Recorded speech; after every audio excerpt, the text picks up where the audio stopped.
नमस्कार दोस्तों, स्वागत है आपका अपने ही YouTube channel purse academy of GK में। दोस्तों आज है 27 अप्रैल 2022 और 27 अप्रैल से संबंधित जितने भी करंट अफेयर्स क्वेश्चंस बने हैं हमने सबको कवर करने की कोशिश की है। दोस्तों काफ़ी इम्पोर्टेंट MCQs है जो आने वाली RRB की ग्रुप डी और NTPC के लिए अत्यंत महत्वपूर्ण है, साथ में SSC और बैंक के लिए भी अति उपयोगी है। तो वीडियो अंत तक देखें।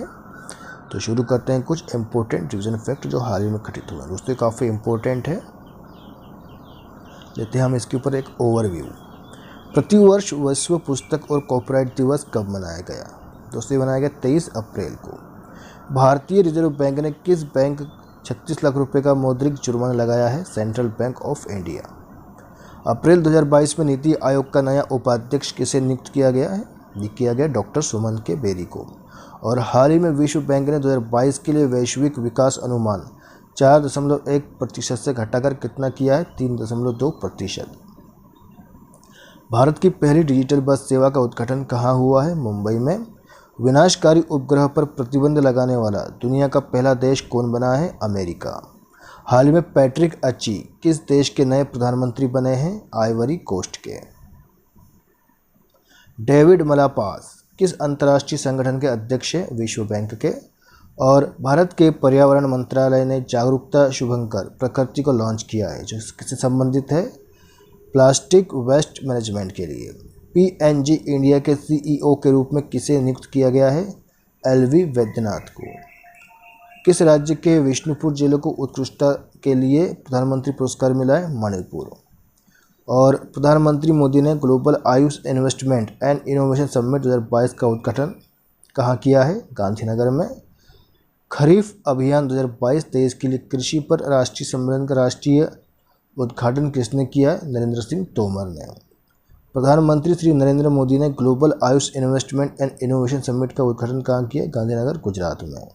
दोस्तों तो कुछ इम्पोर्टेंट रिविजन फैक्ट जो हाल ही में घटित हुए थे। अब लेते हैं कुछ इम्पोर्टेंट करंट अफेयर्स से क्वेश्चन जो काफ़ी इम्पोर्टेंट है। फ्रांस के नए राष्ट्रपति कौन बने? दोस्तों ये बने हैं ऑप्शन ए एमेन्युअल मैक्रो। ठीक है दोस्तों, राष्ट्रपति बने हैं ये फ्रांस के नए एमेन्युअल मैक्रो। जानते हैं इनके बारे में कुछ इंपॉर्टेंट फैक्ट। एमेन्युअल मैक्रो दूसरी बार फ्रांस के राष्ट्रपति चुने गए हैं। उन्होंने नेशनल रैली पार्टी की दक्षिणपंथी उम्मीदवार नेता मारिन ले पेन को हराया है। 6 करोड़ 70 लाख की आबादी वाला फ्रांस दुनिया की 7वीं सबसे बड़ी अर्थव्यवस्था है। टूरिज्म और लाइफस्टाइल एसेसरीज के लिए दुनिया में फ्रांस तीसरी बड़ी न्यूक्लियर पावर भी है। यूरोपियन यूनियन के फाउंडर मेंबर्स होने के साथ वह संयुक्त राष्ट्र सुरक्षा परिषद के 5 परमानेंट मेंबर में से एक है। लेते हैं अगला प्रश्न। विश्व मलेरिया दिवस कब मनाया गया? दोस्तों ये मनाया गया है ऑप्शन बी 25 अप्रैल को। 25 अप्रैल को विश्व मलेरिया दिवस मनाया गया है। जानते हैं इसके बारे में कुछ इंपॉर्टेंट फैक्ट। विश्व मलेरिया दिवस हर साल 25 अप्रैल को विश्व स्तर पर मनाया जाता है। यह दिन मलेरिया के खिलाफ लड़ने के लिए लोगों में जागरूकता फैलाने के लिए मनाया जाता है। इस दिन का उद्देश्य मलेरिया जैसी घातक बीमारी के नियंत्रण में तत्काल कार्रवाई करना है। भारत में भी हज़ारों लोग हर साल मच्छरों से होने वाली बीमारियों से मरते हैं, जिनमें से मलेरिया भी एक है। विश्व मलेरिया दिवस 2022 की थीम क्या है? Harness innovation to reduce the malaria disease burden and save life. यानी मलेरिया रोग के बोझ को कम करने और जीवन बचाने के लिए नवाचार का उपयोग करें। तो दोस्तों ये कुछ फैक्ट थे मलेरिया दिवस से संबंधित। लेते हैं विश्व मलेरिया दिवस के इतिहास के बारे में कुछ और फैक्ट। विश्व मलेरिया दिवस की शुरुआत अफ्रीका मलेरिया दिवस के रूप में हुई थी और यह साल 2008 में मनाया गया था। यह मलेरिया के बारे में जागरूक करने का एक अवसर है जो 2001 के बाद से अफ्रीकी सरकार द्वारा मनाया गया। विश्व स्वास्थ्य सभा के 60वें सत्र में 2007 में विश्व स्वास्थ्य संगठन यानी WHO द्वारा प्रायोजित एक बैठक में प्रस्तावित किया गया कि दुनिया भर के देशों में मलेरिया के अस्तित्व की पहचान करने और लोगों में जागरूकता लाने के लिए अफ्रीकी मलेरिया दिवस को विश्व मलेरिया दिवस में बदल दिया जाए ताकि मलेरिया जैसे रोग से विश्व स्तर पर लड़ने का प्रयास किया जा सके। तो दोस्तों ये थे कुछ विश्व मलेरिया दिवस के इतिहास के बारे में कुछ फैक्ट। लेते हैं कुछ और इम्पोर्टेंट प्रश्न। राष्ट्रीय पंचायती राज दिवस कब मनाया गया? तो दोस्तों मनाया गया ऑप्शन ए 24 अप्रैल को। हाल ही में 24 अप्रैल को राष्ट्रीय पंचायती राज दिवस मनाया गया। जानते हैं इसके बारे में कुछ फैक्ट। भारत सरकार 24 अप्रैल को राष्ट्रीय पंचायत राज दिवस के रूप में मनाती है। इस दिन को राष्ट्रीय स्थानीय स्वशासन दिवस भी कहा जाता है। राष्ट्रीय पंचायती राज दिवस पहली बार 2010 में पूर्व पीएम मनमोहन सिंह द्वारा घोषित किया गया था। इस दिन को हर साल पंचायती राज मंत्रालय द्वारा चिन्हित किया जाता है। 73वें संशोधन अधिनियम ने भारत के इतिहास में एक निर्णायक क्षण का नेतृत्व किया था। इसने गांव, मध्यवर्ती और जिला स्तर की पंचायतों के माध्यम से पंचायती राज को संस्थागत रूप दिया। 73वें संशोधन 1992 ने संविधान में एक नया भाग 9 जोड़ा, जिसमें अनुच्छेद 243 से 243(0) तक के प्रावधान शामिल है। पंचायती कार्यों के भीतर 29 विषयों को शामिल करते हुए एक नई 11वीं अनुसूची भी शामिल की गई। दोस्तों पंचायती राज से संबंधित कुछ इंपॉर्टेंट फैक्टर थे, इसे आप नोट कर लीजिए। इसी में से आपसे कुछ प्रश्न पूछा जा सकता है। अब दोस्तों जानते हैं पंचायती राज दिवस का महत्व। यह दिन महत्वपूर्ण है क्योंकि 1957 में केंद्रीय बिजली व्यवस्था में सुधार लाने के लिए लक्ष्य के साथ बलवंतराय मेहता की अध्यक्षता में एक समिति का गठन किया गया था। दोस्तों ये बिजली व्यवस्था नहीं है, ये कृषि व्यवस्था है। तो इसे आप कृषि व्यवस्था में सुधार लाने के लक्ष्य के साथ बलवंतराय मेहता की अध्यक्षता में एक समिति का गठन किया गया था। समिति ने एक विकेंद्रीकृत पंचायती राज पदानुक्रम का सुझाव दिया, जिसमें ग्राम स्तर पर ग्राम पंचायतें, ब्लॉक स्तर पर पंचायत समिति और जिला स्तर पर जिला परिषद हो। दोस्तों ये था पंचायती राज दिवस के बारे में कुछ महत्वपूर्ण तथ्य और फैक्ट। जानते हैं अगले प्रश्न के बारे में। यूनेस्को ने 2022 के लिए किस शहर को विश्व पुस्तक राजधानी के रूप में घोषित किया? ठीक है दोस्तों, काफ़ी इंपॉर्टेंट सवाल है ये। यूनेस्को ने 2022 के लिए किस शहर को विश्व पुस्तक राजधानी के रूप में घोषित किया? तो दोस्तों ये क्या है? ऑप्शन डी ग्वाडलजारा को। ठीक है दोस्तों, ग्वाडलजारा को जो है विश्व पुस्तक राजधानी के रूप में घोषित किया 2022 के लिए। किसने? यूनेस्को ने। लेते हैं अगला प्रश्न। इंटरनेशनल डेयरी फेडरेशन IDF द्वारा सितंबर 2022 में वर्ल्ड डेयरी समिट 2022 की मेजबानी किसे सौंपी गई? दोस्तों सौंपी गई है ऑप्शन डी भारत को। भारत को IDF ने यानी इंटरनेशनल डेयरी फेडरेशन ने सितंबर 2022 में वर्ल्ड डेयरी समिट 2022 की मेजबानी सौंपी है। अब जानते हैं इसके बारे में कुछ इंपॉर्टेंट फैक्ट। कोविड महामारी के कारण 2 साल के अंतराल के बाद अगला IDF वर्ल्ड डेयरी समिट 2022 नई दिल्ली में आयोजित किया जाएगा। डेयरी शिखर सम्मेलन 12 सितंबर से 15 सितंबर के बीच आयोजित किया जाएगा।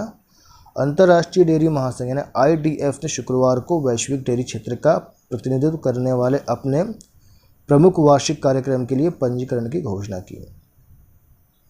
भारत ने आखिरी बार 1974 में अंतर्राष्ट्रीय डेयरी कांग्रेस की मेजबानी की थी। वे साल थे जब हमने आत्मनिर्भर बनने की अपनी महत्वाकांक्षा योजना को शुरू किया था। भारत दुनिया का सबसे बड़ा दूध उत्पादक देश है। तो दोस्तों कुछ इंपॉर्टेंट फैक्ट है, इसे आप याद करके चलिए, काफ़ी इम्पोर्टेंट है परीक्षा के दृष्टिकोण से। लेते हैं अगला प्रश्न। सामुदायिक रेडियो स्टेशन दूधवाणी का उद्घाटन किसने किया? ठीक है दोस्तों, काफ़ी इंपॉर्टेंट सवाल है ये। सामुदायिक रेडियो स्टेशन दूधवाणी का उद्घाटन किसने किया? दोस्तों किया है ऑप्शन सी नरेंद्र मोदी ने। हाल में प्रधानमंत्री नरेंद्र मोदी ने सामुदायिक रेडियो स्टेशन दूधवाणी का उद्घाटन किया है। जानते हैं इसके बारे में कुछ फैक्ट। दूधवाणी सामुदायिक रेडियो स्टेशन की स्थापना किसानों को आवश्यक वैज्ञानिक जानकारी प्रदान करने के उद्देश्य से की गई है, जो पशुपालन और कृषि के लिए प्रासंगिक है। बनास डेयरी सामुदायिक रेडियो स्टेशन बनासकांठा जिला सहकारी दुग्ध उत्पादक संघ द्वारा स्थापित किया गया है, जिसे बनास डेयरी के नाम से भी जाना जाता है। यह रेडियो स्टेशन पूरे गुजरात में 1700 समुदायों में लगभग 5 लाख डेयरी उत्पादकों को जोड़ेगा।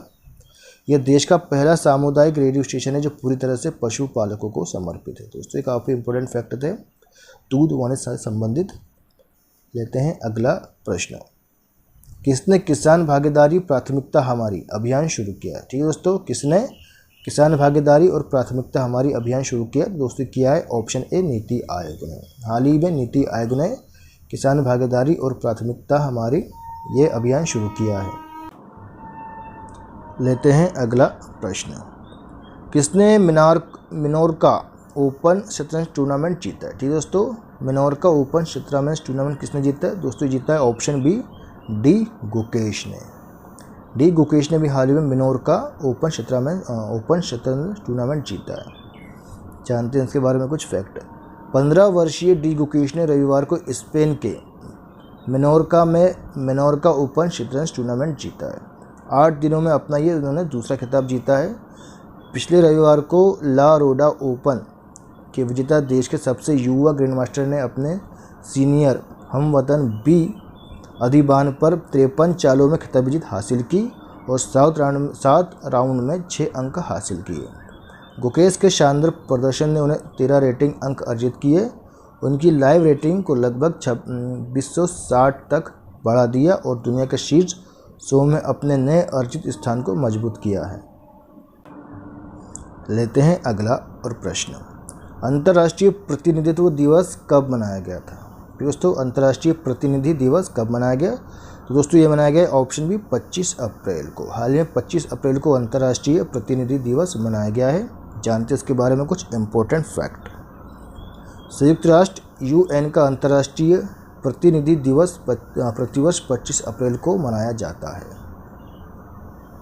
दुनिया भर में संयुक्त राष्ट्र में सदस्य राज्यों के प्रतिनिधियों को और प्रतिनिधियों की भूमिका के बारे में जागरूकता पैदा करने के लिए यह दिवस मनाया जाता है। संयुक्त राष्ट्र महासभा UNGA ने 2 अप्रैल 2019 को संकल्प अपनाया और 2020 से शुरू होने वाले प्रत्येक वर्ष के 25 अप्रैल को अंतर्राष्ट्रीय प्रतिनिधि दिवस के रूप में घोषित किया है। 25 अप्रैल 2020 को पहली बार अंतर्राष्ट्रीय प्रतिनिधि दिवस मनाया गया था। ठीक है दोस्तों, 25 अप्रैल 2020 को पहली बार अंतर्राष्ट्रीय प्रतिनिधि दिवस मनाया गया था। तो दोस्तों कुछ फैक्टर थे प्रतिनिधि दिवस के संबंधित, इसे आप याद कर लीजिए, नोट कर लीजिए, काफ़ी इंपॉर्टेंट है ये। लेते हैं अगला प्रश्न। प्रयोगशाला जानवरों के लिए विश्व दिवस कब मनाया गया? ठीक है दोस्तों, तो ये बनाया गया है ऑप्शन ए 24 अप्रैल को। 24 अप्रैल को प्रयोगशाला जानवरों के लिए विश्व दिवस बनाया गया है। अब जानते हैं इसके बारे में कुछ फैक्ट। प्रयोगशाला जानवरों के लिए विश्व दिवस WDLA प्रतिवर्ष 24 अप्रैल को मनाया गया। दुनिया भर में प्रयोगशालाओं में जानवरों की पीड़ा को समाप्त करने और उन्नत वैज्ञानिक गैर पशु तकनीकों के साथ उनके प्रतिस्थापन को उजागर करने के लिए दुनिया भर में ये दिवस मनाया जाता है। इस दिन को प्रयोगशालाओं में जानवरों के लिए विश्व दिवस या विश्व लैब दिवस के रूप में भी जाना जाता है। प्रयोगशाला जानवरों के लिए विश्व दिवस की स्थापना 1979 में एनिमल डिफेंडर इंटरनेशनल यानी ADI के United kingdom national anti vivisection society के अभियान भागीदार द्वारा प्रयोगशाला में लाखों जानवरों की पीड़ा को मनाने के लिए की गई थी। ठीक है दोस्तों, 1979 में की गई थी ये सबसे पहले विश्व दिवस की स्थापना। और WDLA के आसपास के सप्ताह को लैब एनिमल वीक या world laboratory animal liberation week के रूप में भी बनाया जाता है। प्रयोगशाला पशु सप्ताह प्रतिवर्ष 20 से 25 अप्रैल तक मनाया जाता है। ठीक है दोस्तों, तो कुछ फैक्ट थे प्रयोगशाला में जानवरों की पीड़ा को समाप्त करने के लिए ये दिवस मनाया जाता है। प्रयोगशाला जानवरों के लिए विश्व दिवस है ये, और ये 24 अप्रैल को मनाया जाता है। काफ़ी इंपॉर्टेंट दोस्तों, पेपर में आने की पूरी संभावना, इसे आप नोट कर लीजिए, याद कर लीजिए, काफ़ी इंपॉर्टेंट फैक्ट है इसके बारे में। दोस्तों जिन लोगों ने अभी तक हमारे चैनल सब्सक्राइब नहीं किया, चैनल सब्सक्राइब कर ले, बेल आइकन के बटन को प्रेस कर दे। अगर आपको वीडियो अच्छा लगता है तो कमेंट करिए, लाइक करिए और कमेंट सेक्शन में बताइए हमें कि आपको वीडियो कैसा लगता है। ये चैनल को सब्सक्राइब कर लीजिए, बेल आइकन के बटन को प्रेस कर दीजिए, जिससे दोस्तों आपका एक लाइक, आपका एक कमेंट हमारा हौसला बढ़ाता है, हमें मोटिवेट करता है। लेते दोस्तों अगला प्रश्न। किसने formula 1 Emilia Romagna grand prix जीता है? ठीक है दोस्तों, तो ये जीता है ऑप्शन बी मैक्स वर्स्टेपन ने। हाल ही में मैक्स वर्स्टेपन ने formula 1 Emilia Romagna grand prix जीता है। लेते हैं अगला प्रश्न। शांति के लिए बहुपक्षवाद और कूटनीति का अंतर्राष्ट्रीय दिवस कब मनाया गया? ठीक है दोस्तों, शांति के लिए बहुपक्षवाद और कूटनीति का अंतर्राष्ट्रीय दिवस कब मनाया गया? दोस्तों ये बनाया गया ऑप्शन ए 24 अप्रैल को। हाल ही में 24 अप्रैल को शांति के लिए बहुपक्षवाद और कूटनीति का अंतर्राष्ट्रीय दिवस मनाया गया है। अब जानते हैं इसके बारे में कुछ फैक्ट जो काफ़ी इम्पोर्टेंट है। शांति के लिए बहुपक्षवाद और कूटनीति का अंतर्राष्ट्रीय दिवस 24 अप्रैल को मनाया गया है। बहुपक्षवाद और अंतर्राष्ट्रीय सहयोग के मूल्यों को संरक्षित करने के बारे में जागरूकता पैदा करने के लिए संयुक्त राष्ट्र का बहुपक्षवाद और शांति के लिए कूटनीति का अंतर्राष्ट्रीय दिवस प्रतिवर्ष 24 अप्रैल को दुनिया भर में मनाया जाता है। संयुक्त राष्ट्र चार्टर और सतत विकास के लिए 2030 एजेंडे का ये समर्थन करता है। शांति के लिए बहुपक्षवाद और कूटनीति का पहला अंतर्राष्ट्रीय दिवस 24 अप्रैल 2019 को मनाया गया था। ठीक है दोस्तों, तो ये पहला जो दिवस था शांति के लिए बहुपक्षवाद और कूटनीति का पहला अंतर्राष्ट्रीय दिवस 24 अप्रैल 2019 को मनाया गया था। तो अब जानते हैं संयुक्त राष्ट्र के बारे में। संयुक्त राष्ट्र का जो महासचिव है कौन है? Antonio Guterres. मुख्यालय कहाँ पर है इसका? न्यूयॉर्क USA यानी संयुक्त राज्य अमेरिका में। इसकी स्थापना कब की गई थी? 24 अक्टूबर 1945 में। दोस्तों फैक्ट थे, इसको आप याद करके चलिए, काफ़ी इंपॉर्टेंट है। इन्हीं में से आपसे सवाल पूछा जा सकता है। लेते हैं अगला प्रश्न। किसे वुमन ट्रांसफॉर्मिंग इंडिया अवार्ड दिया गया है? ठीक है दोस्तों, काफ़ी इंपॉर्टेंट सवाल है ये। किसे वुमन ट्रांसफॉर्मिंग इंडिया अवार्ड दिया गया? दोस्तों ये दिया गया है ऑप्शन डी, बीना मोदी को। बीना मोदी को हाल ही में वुमन ट्रांसफॉर्मिंग इंडिया अवार्ड दिया गया है। अब जानते हैं इनके बारे में। दोस्तों जो तस्वीर देख रहे हैं आप, ये बीना मोदी है। ठीक है, लेते हैं इनके बारे में कुछ इंपॉर्टेंट फैक्ट। डॉक्टर बीना मोदी को Indo American chamber of commerce से वुमन ट्रांसफॉर्मिंग इंडिया अवार्ड मिला है। केंद्रीय नागरिक उड्डयन मंत्री ज्योतिरादित्य सिंधिया ने उन्हें यह पुरस्कार प्रदान किया है। वह मोदी इंटरप्राइजेस की चेयरपर्सन व गॉडफ्रे फिलिप्स इंडिया लिमिटेड की अध्यक्ष और प्रबंध निदेशक भी है। उन्होंने वीमन इकोनॉमिक फोरम द्वारा बिजनेस एंड लीडरशिप 2018 में वीमन ऑफ द डिकेड का पुरस्कार भी जीता था। ठीक है दोस्तों, 2018 में इन्होंने भी एक पुरस्कार जीता है वीमन ऑफ द डिकेड का। उन्होंने 2019 में अचीवर्स अवार्ड भी जीता है। महिला आर्थिक मंच 2020 में मिस्र के राष्ट्रपति अब्देल फत्ताह अल सिसी द्वारा व्यापार में उत्कृष्टता के लिए भी इन्होंने पुरस्कार जीता है। दोस्तों ये कुछ फैक्ट थे डॉक्टर बीना मोदी के बारे में। ठीक है, इन्हें अभी हाल ही में वुमन ट्रांसफॉर्मिंग इंडिया अवार्ड दिया गया है। अब लेते हैं अगला प्रश्न। बधिर ओलंपिक्स का आयोजन कहाँ किया जाएगा? दोस्तों काफ़ी इंपॉर्टेंट सवाल है ये। बधिर ओलंपिक्स का आयोजन कहाँ किया जाएगा? दोस्तों ये किया जाएगा ऑप्शन ए, ब्राज़ील में। हाल ही में ब्राज़ील में बधिर ओलंपिक्स का आयोजन किया जाएगा। जानते हैं इसके बारे में कुछ इंपॉर्टेंट फैक्ट। 24वें ग्रीष्मकालीन बधिर ओलंपिक्स का आयोजन दक्षिणी ब्राज़ील के कैक्सियस डू सुलू शहर में किया जाएगा। यह आयोजन 1 मई से 15 मई 2022 तक किया जाएगा। भारत का प्रतिनिधित्व 24वें ग्रीष्मकालीन बधिर ओलंपिक में 39 पुरुषों और 26 महिलाओं द्वारा किया जाएगा। 24वें ग्रीष्मकालीन बधिर ओलंपिक्स 2021 ग्रीष्मकालीन बधिर ओलंपिक्स का आधिकारिक नाम है। 24वें ग्रीष्मकालीन बधिर ओलंपिक्स का आदर्श वाक्य क्या है? खेल हमारे दिलों से आता है। ठीक है दोस्तों, इसको आप याद करके चलिए, काफ़ी इंपॉर्टेंट फैक्ट है ये। 24वें ग्रीष्मकालीन बधिर ओलंपिक्स का आदर्श वाक्य क्या है? खेल हमारे दिलों से आता है। ग्रीष्मकालीन बधिर ओलंपिक्स पिछली बार 2017 में सैमसन तुर्की में आयोजित किए गए थे। दीपा मलिक भारत की पैरालंपिक समिति की अध्यक्ष। ठीक है दोस्तों, ये काफ़ी इंपॉर्टेंट फैक्ट थे 24वें ग्रीष्मकालीन बधिर ओलंपिक से संबंधित। ठीक है दोस्तों, इसे आप याद कर लीजिए, नोट कर लीजिए, काफ़ी इंपॉर्टेंट है ये। लेते हैं अगला महत्वपूर्ण प्रश्न। किसने ट्विटर का अधिग्रहण कर लिया है? ठीक है दोस्तों, अभी हाल ही में ट्विटर का अधिग्रहण कर लिया गया है। तो ये किसने किया? ये किया है ऑप्शन बी, एलोन मस्क ने। जो तस्वीर देख रहे हैं दोस्तों, ये एलोन मस्क की, और इन्होंने अभी हाल ही में ट्विटर का अधिग्रहण कर लिया है। जानते हैं इसके बारे में कुछ फैक्ट। टेस्ला और स्पेस एक्स के CEO एलोन मस्क ने 44 अरब डॉलर के सौदे में ट्विटर का अधिग्रहण कर लिया है। शेयर धारकों को उनके स्वामित्व वाले ट्विटर स्टॉक के प्रत्येक शेयर के लिए 54.20 डॉलर नकद मिलेंगे। ट्विटर के बोर्ड ने सर्वसम्मति से इस सौदे को मंजूरी दे दी है। ट्विटर एक माइक्रो ब्लॉगिंग सेवा है। यह एक अमेरिकी सोशल नेटवर्किंग साइट है। इसके CEO पराग अग्रवाल है। इसके संस्थापक जैकी डॉर्सी, बिज स्टोन, इवान विलियम्स और नो ग्लास है। ठीक है दोस्तों, तो ये कुछ संबंधित फैक्टर थे ट्विटर के बारे में, जिसका भी हाल ही में अधिग्रहण किया है एलन मस्क ने। जानते हैं अगला और महत्वपूर्ण प्रश्न। एंजेक दिवस कब मनाया गया? ठीक है दोस्तों, ये काफ़ी इंपॉर्टेंट सवाल है, पेपर में आने की संभावना है इसकी। एंजेक दिवस कब मनाया गया? दोस्तों ये मनाया गया है ऑप्शन बी, 25 अप्रैल को। हाल ही में 25 अप्रैल को एंजेक दिवस मनाया गया है। अब जानते हैं इसके बारे में कुछ इंपॉर्टेंट फैक्ट। हर साल ऑस्ट्रेलिया और न्यूजीलैंड में 25 अप्रैल को एंजेक दिवस मनाया जाता है। यह दिन स्मरण के राष्ट्रीय दिवस के रूप में मनाया जाता है।